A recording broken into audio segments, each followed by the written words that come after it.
All right. We left off on our packet yesterday. We were working on the toolbar, and I think we got all the way through. No, we didn't. We left out the little picture on the upper right there. So where it says pen tool, I'll kind of take over your screen really quick, and we'll take a look at it. Um, we left off with that little piece there where it says pen. If we click and hold on a tool that has a little tiny black triangle in the corner, these are called a flyout menu. In these flyout menus, you'll see other tools that are related to that specific to the top tool. So these are looking at all the pen tools. If I go to the type, we've got all these different ways that we can type. We can type in an area, we can type on a path, vertical, and so on. There's also a little box to the right of that. It has another arrow in it. If we click on that piece, it does what's called a tearaway. So this is going to be a separate panel now that's going to be independent. And it maybe is a little bit easier if you're finding yourself going back and forth between tools. This is probably the most useful with the pen tool because you do switch quite often between those different tools until you learn the shortcuts. And then if you don't want it anymore, you simply push close and it goes back. It doesn't like get rid of it forever. It's still part of your toolbar menu that you can get access to. So that is that little piece there. So write down some notes about that if you need to.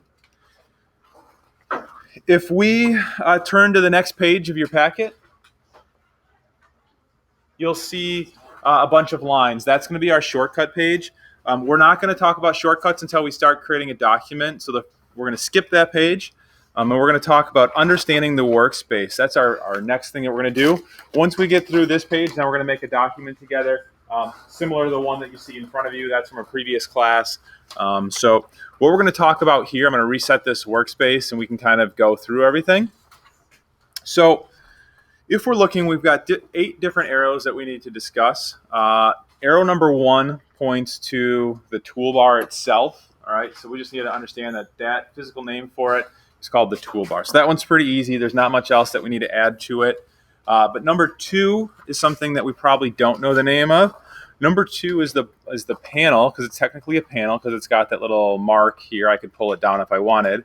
But this is called the control panel. The control panel. This is a pretty unique panel in the fact that it changes based on the tool that you have selected. So if we take a look, I'm going to come over here and get my selection tool active. I'm going to click on a shape, and you'll see that I now have a bunch of different attributes that I can change of that shape, starting off with what is called my fill. This is the green box, and the red box is going to be my stroke. Working over, ooh, this is interesting. We've got a word that has an underline underneath it. If we look at rectangle, there's no dots underneath it, but the word stroke does have some dots underneath it. That means it's an active link. So if I click on it, I will be able to see the properties that go along with it. I also have those same boxes located over here in these panels, but they just give you a couple different places to get to everything. This gives you the fully expanded version of the panel. If you look at the one that's over on the right now that says stroke, it just shows you the weight. So there is a little bit of difference between them. There are some other things that are active up top here. More importantly is probably going to be the align panel. So if we take a look really quick, I've got a shape selected. These 6 little buttons here are a game changer in how you arrange your document. In that practice document we were asked to center something on the page, both horizontally and vertically. If you don't know how to use the alignments, then you probably weren't very successful at that task. You could have guessed maybe on where the center was. But if I tell, what do I want to align to? I'm going to align to the artboard. And I click my centers. Oops, there we go. I'm in the center. So those buttons are there. We're going to do more coming up with the alignment tool, so don't feel like that was your only exposure to me teaching you how to use those tools. I'm just showing you that they exist right there. Another thing that's kind of cool about that top bar is that if I get type up, I now have attributes for type up here. Characters, paragraphs, I can click on those. I can do my font alignment. I can do left align, center, right. That doesn't really do much when you're in character type or point type, but we'll get to that later. So that is that bar. Just know that it's a dynamic bar and it changes based on the tool you have selected. Number 3 is our file menu bar, or our menu bar, technically. Our menu bar has a bunch of different drop downs in it. File, edit, objects, type. Those are all important, but window for us right now is probably the most important. Window contains all of the tools that are available to us in Illustrator. They're going to be represented by a check mark if they're currently active. If they're not checked, then they're probably not on your screen. So if I come in here and I click on the control bar, oh, look, the control bar is now gone. So if you miss something or you lose something, or you X out of it, you can go back to window and you can click on the word and it'll pop back up on your screen. Or if you lose something, you can go to this box. This is number 4. This is the workplace switcher drop-down menu. Long thing, just call it workspaces. So there are some preset workspaces that Adobe has come up with to help with productivity when working on certain type of activities.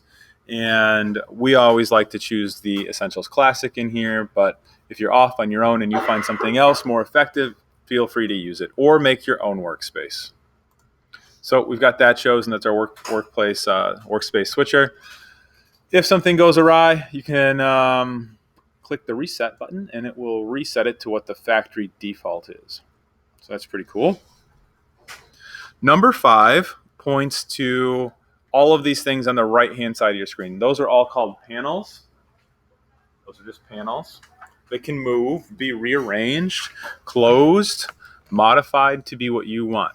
There are a couple different types of panels over here right now. You've got an expanded panel, which you see in the far right here, and you've got these collapsed ones. So if I want to see my colors, I can click on the icon that represents swatches, and I can see some of the colors that have been pre-made for the program. Swatches or the panels also have a special little thing. So let's zoom in real quick. There is a drop-down menu with every panel. The drop-down menu will show us a bunch of other options that go with that particular panel. Swatches has a lot of drop-downs. Most boxes don't have that many. So just know when I say to go to the drop-down menu, that's what I'm saying. If you've had Mrs. V in the past, I think she calls that like the magic menu maybe, but there's just more stuff hiding there. So be aware that that exists. All right, next is number 6. Number 6 is pointing to the artboard. Right now, I currently have one artboard on my screen. So an artboard is kind of like a piece of paper. If we were like in a Word document and we had three pages, it would be 3 artboards if we were to think about it in an Illustrator sense. Artboards, though, can be different sizes, right? So if I want to create a t-shirt on this one, and then somebody wanted me to create a little Instagram logo for them or some icon or something like that, and I needed it to be 1 inch by 1 inch, I could also have that in the same document. So I can have multiple different sizes of artboards being used. The cool thing is all of the artboards are going to be contained within inside of one document, so that when I go to print it, I would have the ability to choose print all or do a range and that type of stuff. So I would only have to hit print once versus going through and getting all these different files created. Number 7 is referring to the pasteboard. The pasteboard. That is the gray area around the artboard.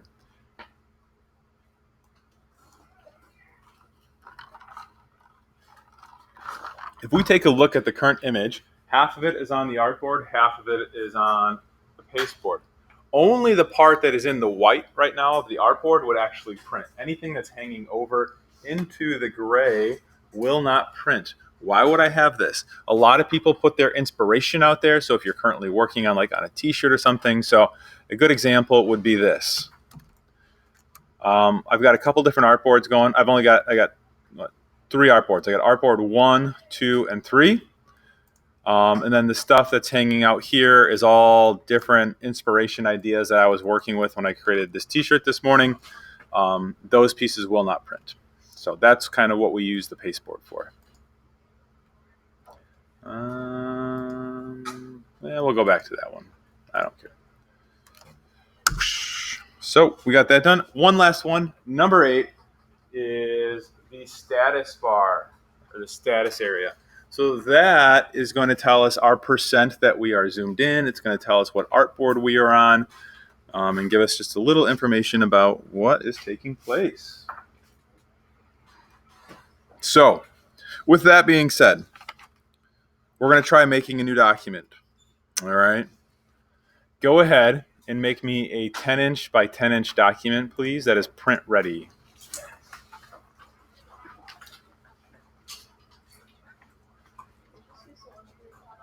No, I want you to make another document. Practice makes perfect. Yes. Number 5 is panels.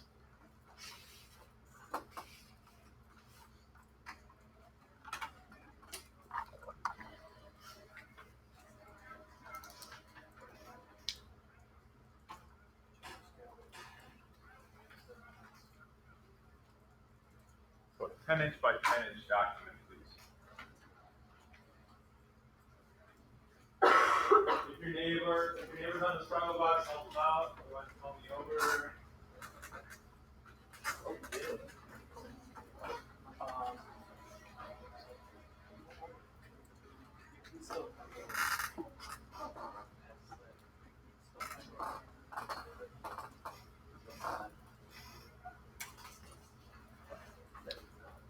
Another maybe 30 seconds or so. You can also navigate your way in your packet to the shortcuts page. We're going to go over a few shortcuts and write those down. On a quiz, you will be asked to remember these shortcuts. So it will be to your benefit to write them down. I haven't really decided yet. Probably, I'm going to be gone Friday next week, maybe then.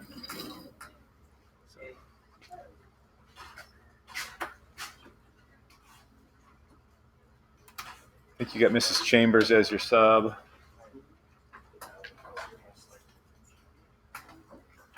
Okay, ready for some shortcuts? Here we go. Number 1, everybody do a little control minus on your keyboard. Control and then the minus key. What does that do? It zooms out is the correct terminology. Zoom out.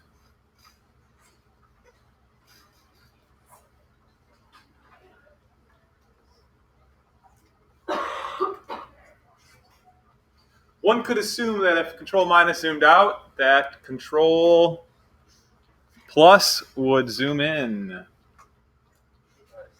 It does.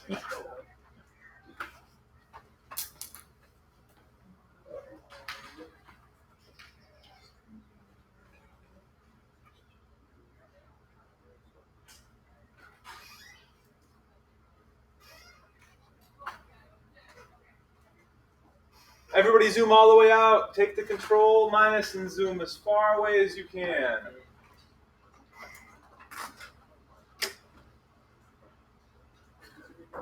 Sometimes you get lost in life and you need to find your way back home, and an easy way to do that is Control 0. It's fit to window.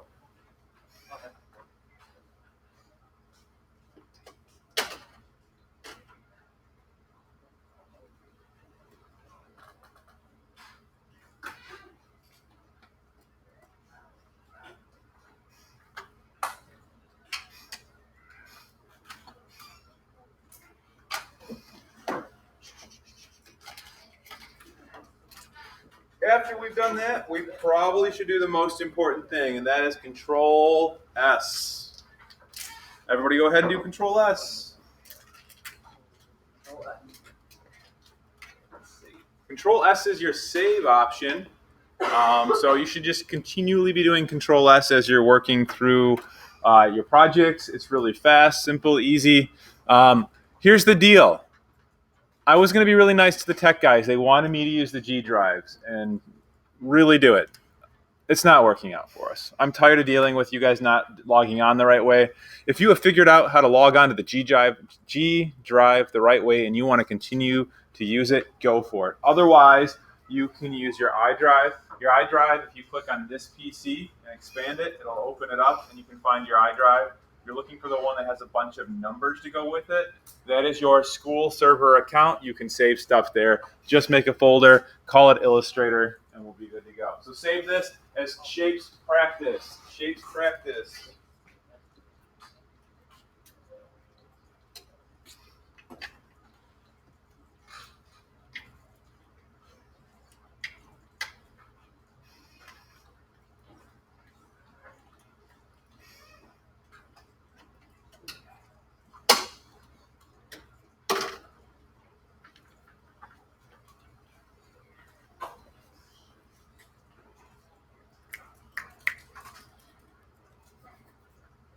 Now we can switch back over to the next page, which is going, I think, to be drawing closed objects. We're going to be drawing closed objects.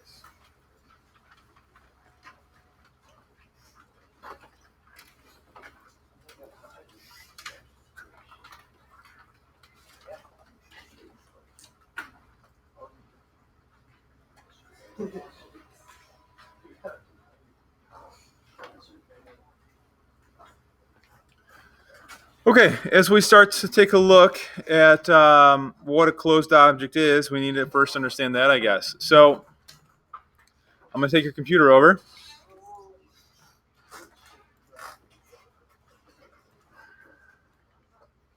Here's one shape. And then here is another shape. If I give them both a fill of the same, they look pretty much the same, except one of them is missing part of its stroke right here. So that would be considered our open shape, right? Because it's just a path, and what's happening is the fill is just connecting between the dots. So if I were to take the stroke off, oops, it does become a little difficult to figure out which one's actually a closed shape and which one is not a closed shape. I could do a Control Y, and then I could see the actual wireframe that's being used to construct the shape, and that does make it a little bit easier to see what's actually taking place. So this is a closed shape. This is an open shape. We're going to deal with open shapes for closed shapes for today, and we're going to go from there. So we are going to start off with default. All right, so we're just going to make sure that we've got our default fill and stroke on when we are creating our shapes. Our shapes are all going to be located. Our pre-made closed shapes are inside of the shape tool. And you can see the shape tool has got some extras hanging out in it. We've got a rectangle, a rounded rectangle, ellipse, polygon, star, and a flare tool that you will never ever use in your entire life. Okay? First thing, if you take a look, we've got some little hotkeys that we've added to the document for you. One is being Shift, Alt, and click and drag for our dialog box. So what I would like you to do when I give your computer back, you're going to make a rectangle and a perfect square. I want two shapes that look like this. How did I get the perfect one? Hold Shift. It's on the directions in front of you. So by throwing the modifier key of Shift into it, it creates a perfect shape or a proportional shape. So that would also work then if I had my ellipse up and I held Shift, I would get a perfect circle. If I had a star or a polygon, it would orientate them in the right direction. So for right now, I'd like you to go ahead and create a rectangle and a square when I give the computer back to you.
right, you got 30 more seconds. Who needs help? Anybody? Anybody?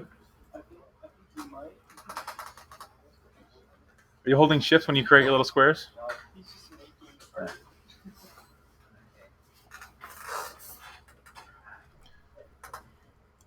All right, let's go ahead and make an oval and then make a circle right next to each other.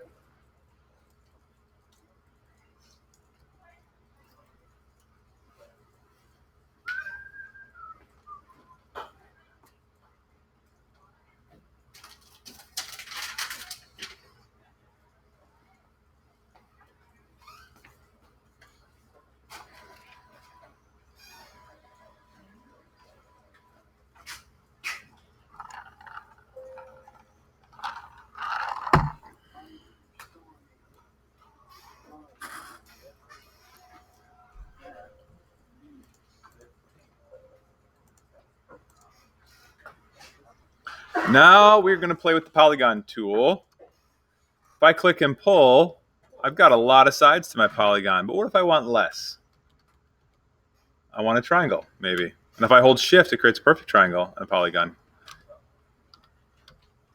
Ooh, look at that. We're going to make a pentagon. So the question is, how did I change my sides quickly? Arrow keys is correct. So go ahead and make a couple different pentagon styles going across your screen for me, please.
Oh, that didn't sound good.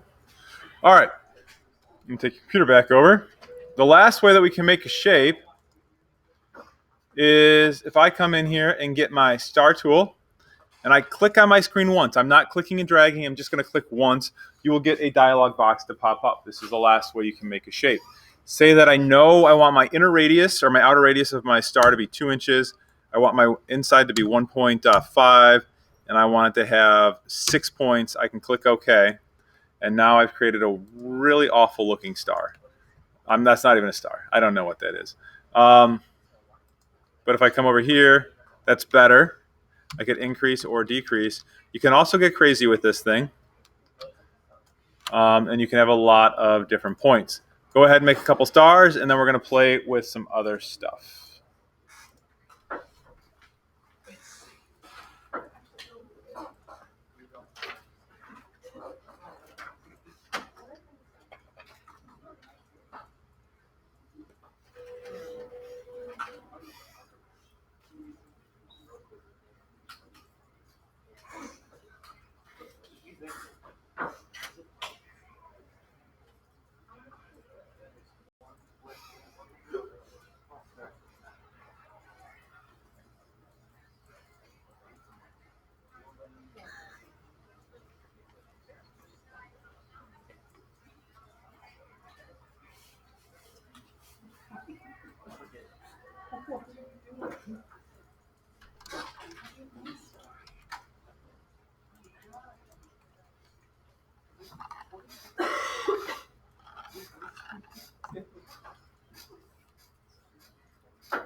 Yes.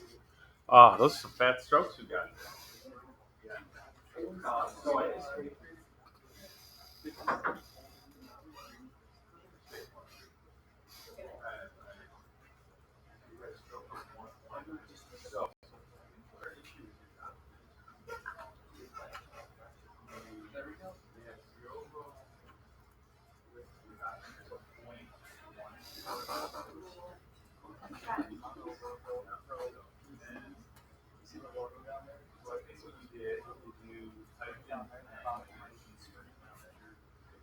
So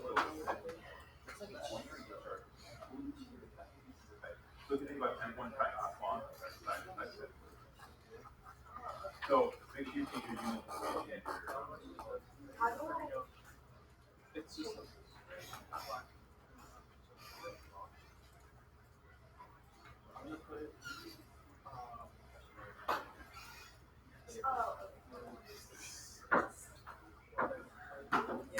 oh no.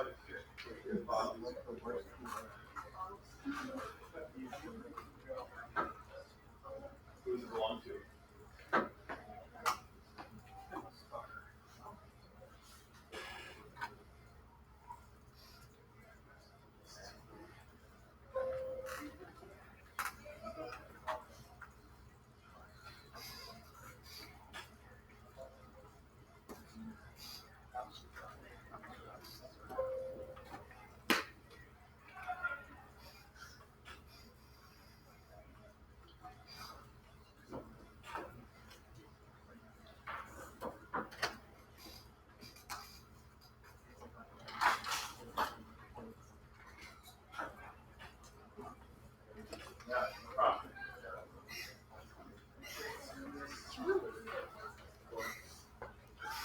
Okay.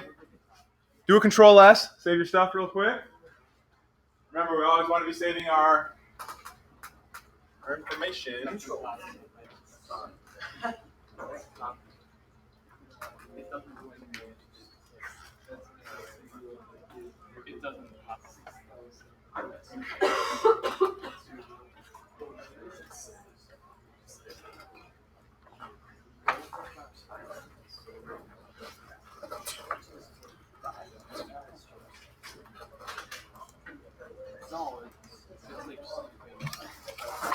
You want to flip over to the next page for me? It says select objects and segments. We're going to jump over the shaper tool right now.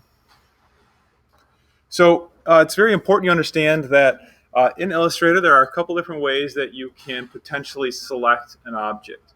The first one is by using the selection tool. So I'm going to come over here. I have selected the polygon, maybe. There we go. And around the polygon is a regular square. That square is called a bounding box. All right. So the bounding box has a couple things that we can control from it.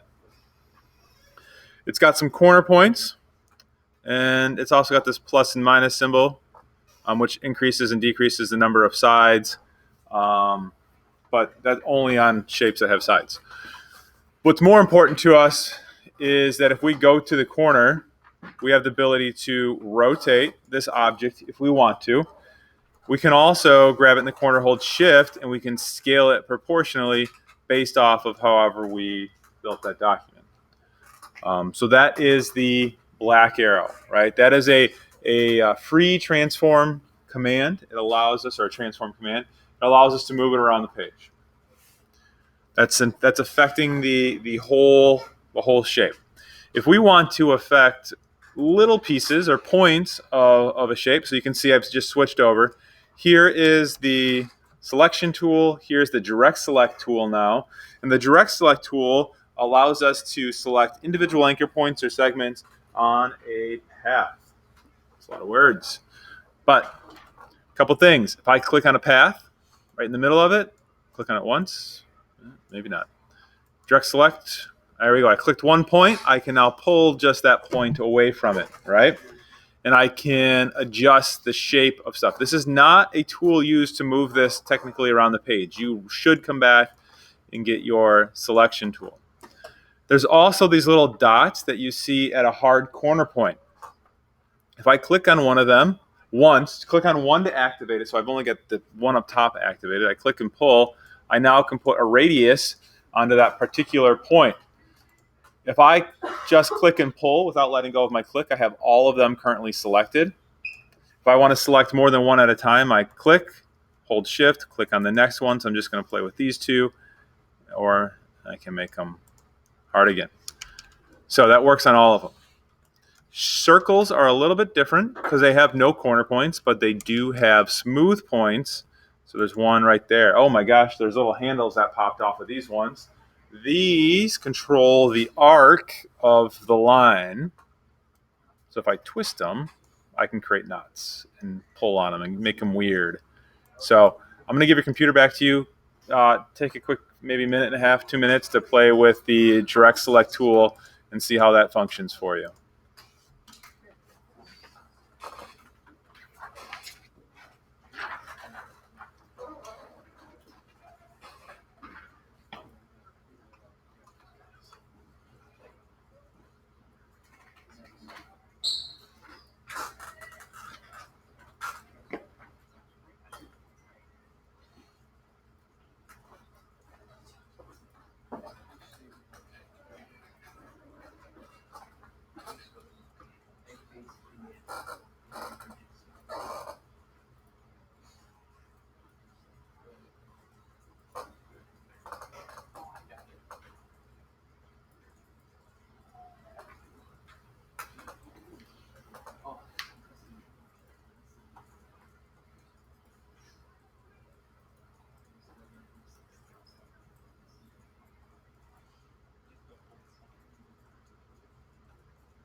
Anybody need help understanding how to use the two tools?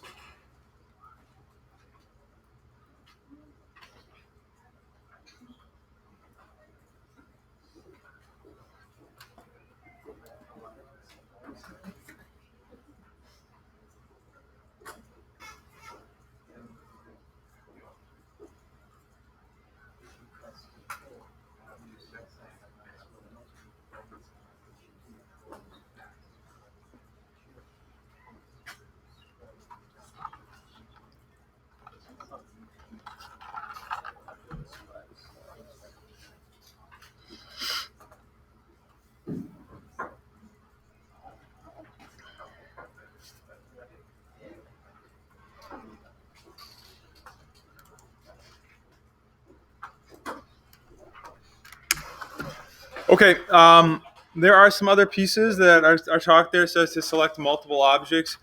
You can either click and drag a box around the desired objects using the selection tool, or you can hold down Shift and select individual objects. What I like to do is do a drag marquee most times. So I click and drag. That will allow me to create or select different shapes. So that is what I put my phone away. So that is one way to get multiple shapes. The other way is to hold the Shift key, and I can add to my selection. So that being said, let's talk about color. All right, so color is right below it. We're going to do fills and strokes. We'll talk about that. Get this all labeled up, and we'll go from there. So as we take a look at our toolbox,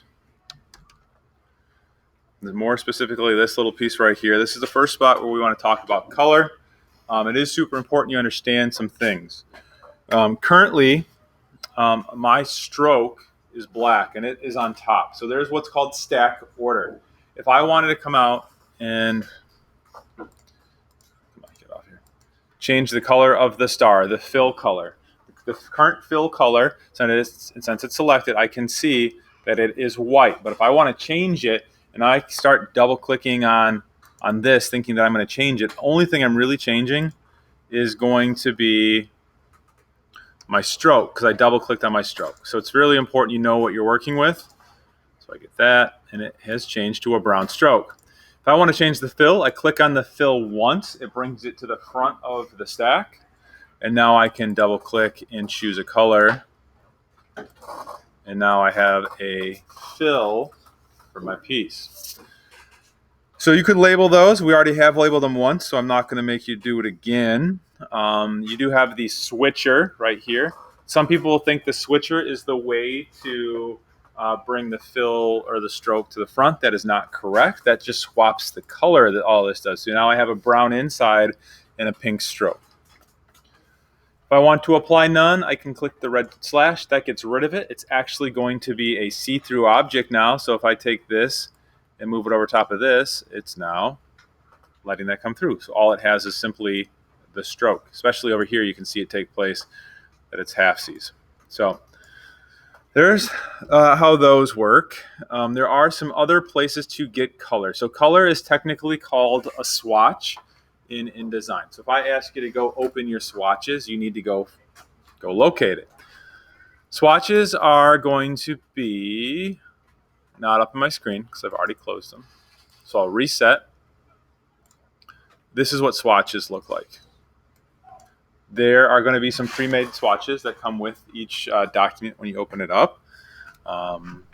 Or you could get into all of these different color libraries that have been created for you, or you could create your own custom color. So what I'm going to do is we're going to give your computer back to you. We're going to open up the swatches panel. You're going to find it, open it up, and you're going to color the first two, the two rectangles that we've got for me. Make them different, a different fill, a different stroke.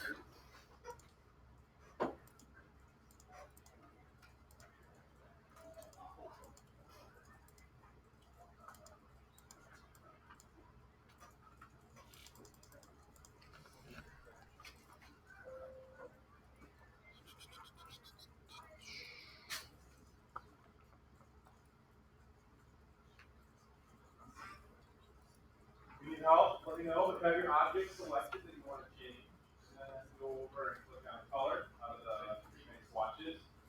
So you look for the swatches panel. You may not have it. It's not in the correct workspace. If your workspace still says Essentials, it needs to say Essentials Classic. And then you'll be able to see the swatches icon. And you make things a lot easier.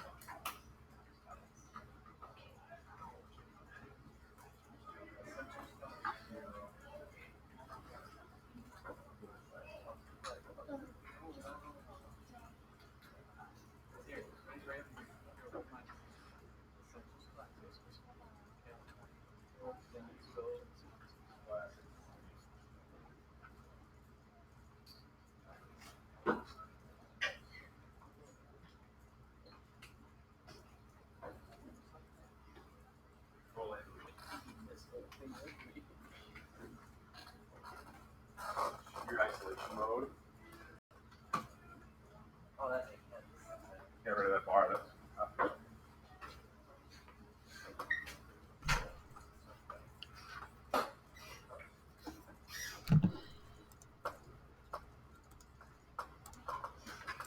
This time we're going to color using a different method.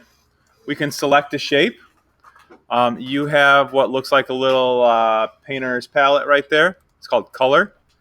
If you pull that open, you can click anywhere inside of there as long as you're affecting the right piece, and it will start to pick. So you don't have to actually rely on a swatch that's been pre-made.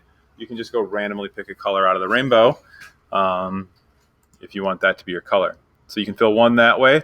The other one you can fill in via this way. You're going to use the control bar that's up top. And look, you've got swatches again. They're all up there, so pick one. Do that method for me real quick so we can give that a practice.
should have a couple shapes left on our screen that we can play with.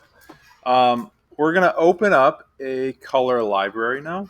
So if we're looking at our swatches panel, and you click on the little books right here that are in the lower left-hand corner of that panel, you'll see you've got some different pieces inside of here. We can go open up one of them. I'm going to click the brights, and I can see I've got a whole bunch of different swatches. So if I want to choose one of them, I click on that, and it pops up there. So go open up a book, apply it to one of your shapes for me.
Anybody get stuck on finding books?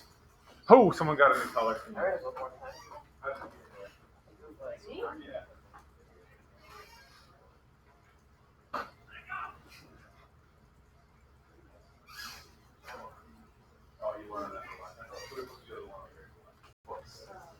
Color themes is fun though, right? Yeah.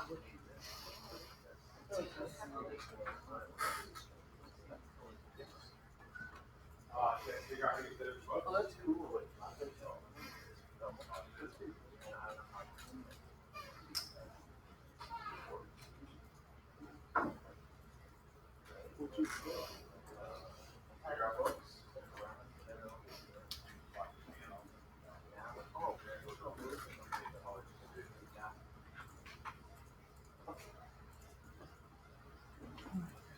All right, save your stuff. We're done for today.